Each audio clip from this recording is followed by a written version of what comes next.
The fundamental list on this Halloween Eve is the top 5 scariest players in the NFL, and Ryan Clark is ready to bring you those. RC, the floor is yours. Listen, I know people are going to look at my list and think a totally different way than I do. But just like I said Wednesday, it's my list. And at number 5 is Ryan Jensen. And you're going to think to yourself, well, he's a center. He's not very big. He's just protecting Tom Brady. No, this dude is relentless. When I have an offensive lineman, I want him to lead the league in after the play penalties. I want a dude that's crazy enough to pick a fight with Aaron Donald. And that's what he did. He's absolutely relentless. He got red hair. He wear a red jersey. He is Freddy Krueger. He will not stop. He will hunt you in the daytime when you're sleeping. He will haunt you at night. Ryan Jensen is a monster, and that's why he's my number 5 player. At number 4, I'm going with Budda Baker. I know what you're saying to yourself. He's a little guy. How can he be scary? You know who else became a little guy? Charles Lee Ray. You know why? Because he jumped into Chucky's body.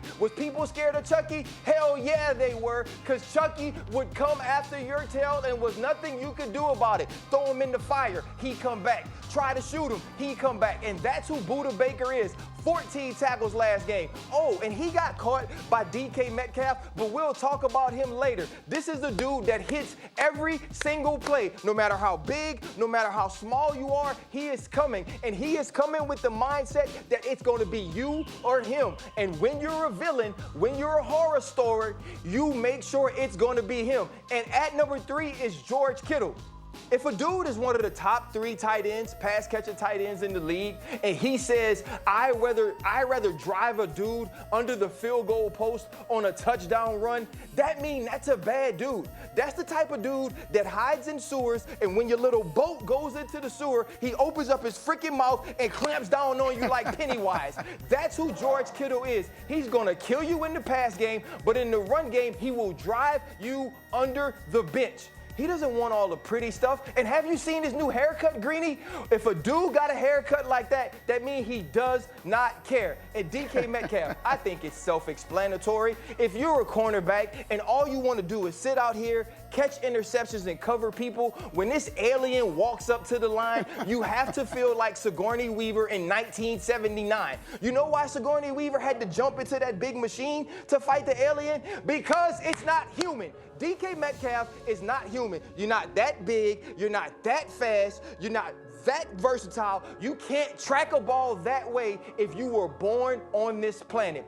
DK Metcalf is something different. I know we've seen Julio Jones, we've seen T.O., we've seen Randy Moss, but we've never seen a specimen like this. And at number 1, I'm not even sure why we had to do this list to get here. It's Aaron Donald. You know he's coming. It's like Jason Voorhees. We always knew that when you went to the camp, Jason Voorhees was going to be there, but yet you still go to the camp.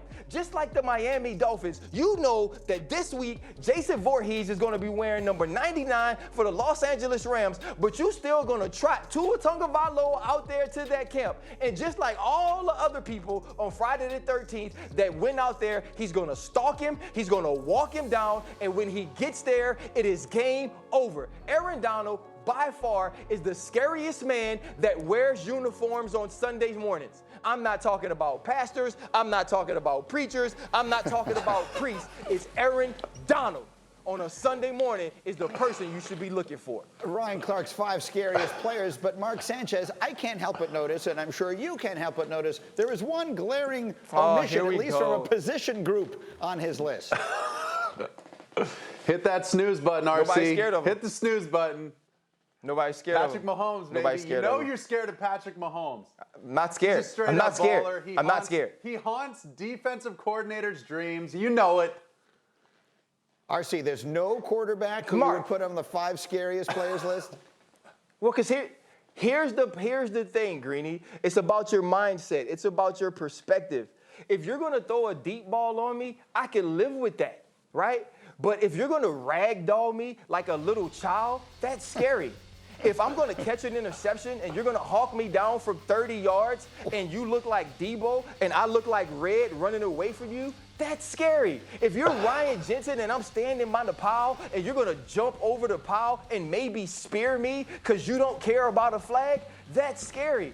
You throw a no-look pass on me, guess what? You throw no-look passes on everybody. That's not embarrassing. That's not scary. There's no physical harm that comes from that. I'm not worried about that. What I'm worried about is a guy like Bart Scott when I'm trying to catch a halfback angle that hits me right here in my forehead, and then after the game, it's freaking freezing, and he tells me that my defense couldn't stop a nosebleed. That's the type of people that scare me. I ain't worried about nobody throwing no passes.